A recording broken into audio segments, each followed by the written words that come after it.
Еще один проект, который удалось реализовать с помощью народного бюджета – благоустройство для лежачих инвалидов села Хатасы. Есть ли польза от этой идеи, узнавал Артур Габышев.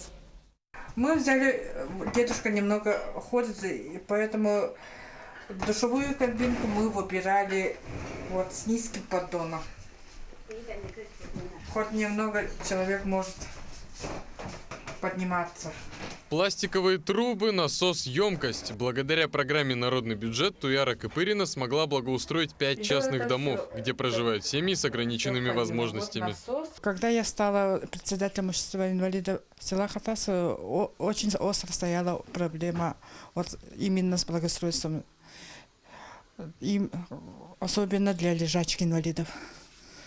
Поэтому я старалась, думала, как бы им помочь. На 5 домов 800 тысяч рублей из городского бюджета, плюс собственные деньги семей. Примерно 200 тысяч рублей. Кроме всего прочего, здесь также установили и септик длиной в 6 метров, шириной 1,5 метра и высотой тоже 1,5 метра. А его объем составляет 6 кубических метров.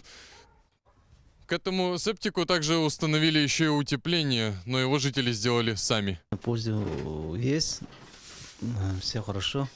Очень это хорошо.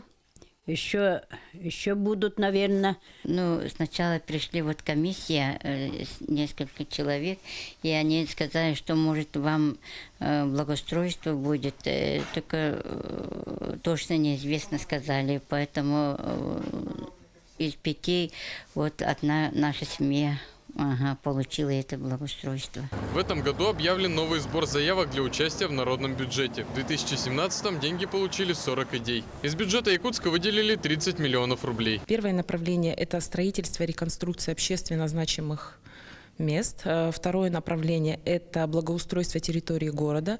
Третье – это проведение волонтерских благотворительных акций.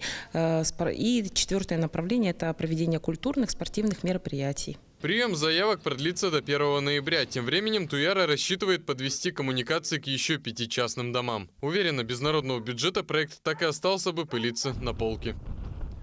Артур Габышев, Диустан Иннокентьев, Якутск.